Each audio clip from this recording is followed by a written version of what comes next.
ஒட்டுமொத்தமாக தென் தமிழகத்தின் மிக முக்கியமான இந்த திருவிழாவில் எந்தவித அசம்பாவித சம்பவங்களுக்கும் இடமளிக்காத வகையில் தமிழக காவல்துறை மிக கடுமையான பாதுகாப்பு ஏற்பாடுகளை செய்துள்ளது.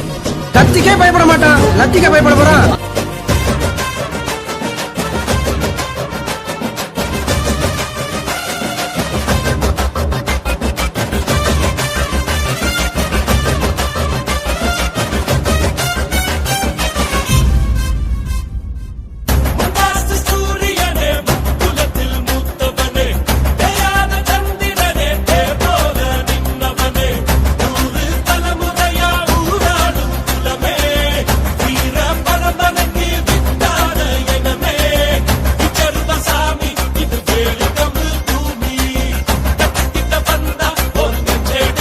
விளம்பரம் பிடிக்காது.